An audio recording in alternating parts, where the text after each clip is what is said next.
monster movie comes in many different guises and has done since the dawn of cinema. Whether it's the original King Kong beating his chest, 1979's iconic Alien bursting its way out of poor John Hurt's chest, or more recent efforts such as the Evil Bong series, almost anything can be the focus of a creature feature, provided it fits the mold of the subgenre. Like a lot of horror subgenres such as the slasher movie, the monster film revolves around a small group of unfortunates who encounter some sort of malevolent monstrosity which proceeds to pick them off one by one until it's finally felled. Within the limited framework, there's almost endless opportunities for innovation, as evidenced by The Cave, The Descent and The Cavern, a trio of subterranean creature features from 2005 which share a setting and basic premise but nonetheless manage to each offer a completely different spin on the subgenre. Spins that vary in quality, but that's neither here or there. But what about the monster movies that broke the mold? The creature features which aim to do for the subgenre what the likes of Scream did for slashers? Well, worry not, dear watchers, as this list has assembled a rundown of monster movies famous for breaking the rules of their subgenre. So, I'm Ellie with What Culture, here with 9 horror movie creature features that broke all the rules. Number 9. It's Alive. Directed by the infamous B-movie icon Larry Cohen, who brought us such esteemed efforts as Q, The Winged Serpent and The Stuff, It's Alive is an effort from 1974 which managed to make a movie monster out of the horrors of parenting. Metaphorically speaking, that is. In literal terms, the movie's monster is a baby. Sure, it's a mutant baby, but this was still a pretty audacious move for a creature feature to feature a killer infant as its antagonist. Long before Lord of the Rings director Peter Jackson would tread similar territory with his far sillier Braindead, this daring flick opted to take the idea of a killer cannibal baby dead seriously and created an agreeable slice of schlock in the process. It's a film so solid that it managed to spawn, because it's a baby, get it, a handful of sequels and a 2009 remake. The flick is also notable for somehow garnering a PG rating upon its US release, despite the plot concerning, well, again, a man-eating killer baby. Bit of an oversight on the part of the famously squeamish family values-friendly MPAA there. Number 8. Pitch Black. Directed by a perfect getaway creator, David Twohy, Pitch Black was a thrilling sci-fi horror from 2000 which flipped the script of its bigger budget predecessors in the subgenre such as Alien and The Thing. Stranding a set of mismatched survivors on a desolate desert planet where night lasts a lot longer than on Earth and brings with it a flood of monsters who can only attack under cover of darkness, this intense flick remains underrated and went on to facilitate the creation of the Chronicles of Riddick series. The Vin Diesel vehicle features a strong no-nonsense heroine played by Silent Hill heroine Radha Mitchell, who proves to be cunning and resilient through the film's runtime. Resourceful and daring, this Ripley alike is the obvious candidate for anti-heroine of the flick, which meant audiences were blindsided when she ended up brutally killed seconds before the closing credits, skewered by hubris. It's a devastating and unexpected twist, and it's one which solidifies this flick as a subversive entry into the monster movie canon. Number 7. Rawhead Rex. Now listen, no one guaranteed that these would all be stone cold classics just because they're all creature features which broke the mold and offered something truly new. Recently spotlighted by YouTube critics / amateur film historians Red Letter Media, 1986's Rawhead Rex is the infamous Ireland set flick which prompted Hellraiser author Clive Barker to insist that he retain creative control on any later adaptations of his work.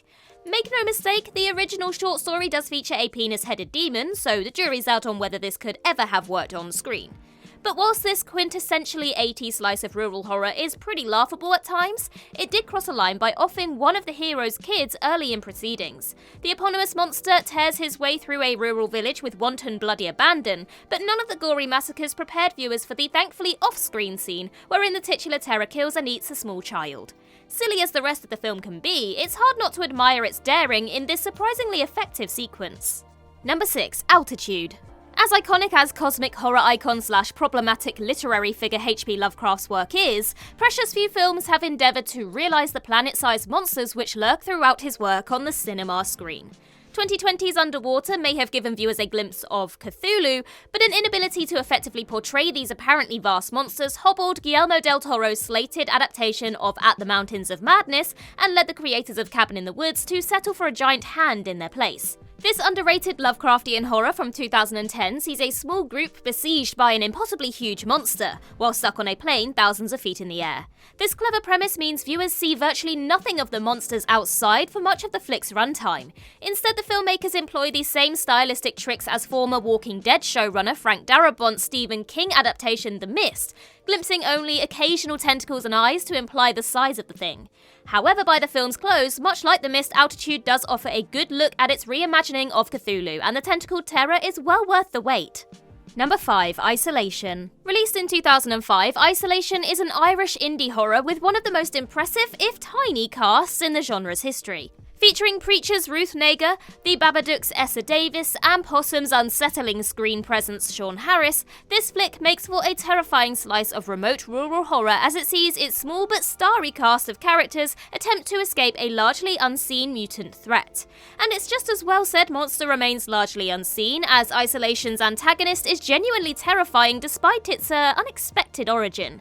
You see, the effectively tense indie horror broke the creature feature cardinal rules by having the gall to make a dead serious and seriously scary monster out of a killer cow. Yes, you heard me right.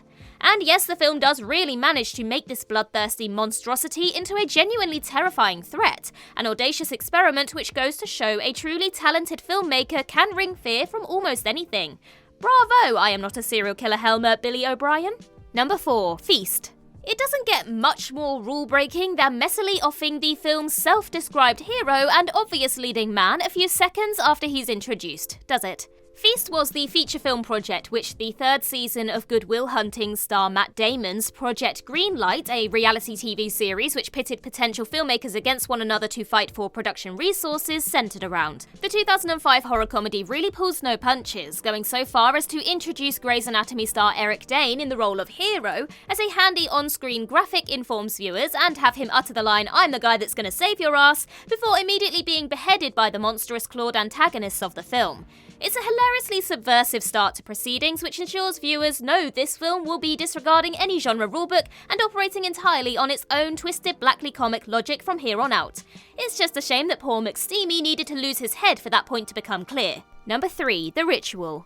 Most films in the folk horror subgenre don't bother trying to include an actual monster in their action. Instead, the likes of The Wicker Man and Midsummer opt to make the overzealous cultists that their stories center around the antagonists. Shout out to the Stephen King adaptation Children of the Corn for attempting to do both at once and featuring a monster as well as its young villains.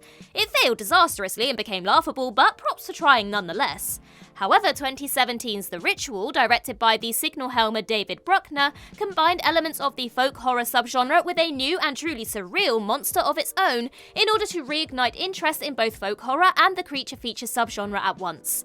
Unwinding at a slow pace and grounding its small cast of lost friends in recognizable reality, this one succeeds thanks to its stunning, strange creature design and the gradual build-up to its eventual full-scale reveal. Number 2. Burning Bright. Named after a line in William Blake's famous poem The Tiger, Burning Bright is an underrated 2010 indie horror which follows a young woman who is besieged by a big cat with meat on its mind in her remote country home. The film from Quid Pro Quo director Carlos Brooks sees the heroine attempt to save herself and her autistic sibling from the massive beast. However, whilst the movie may feature a man-eating tiger, the twisty narrative soon reveals that one human character is far more evil than any big cat.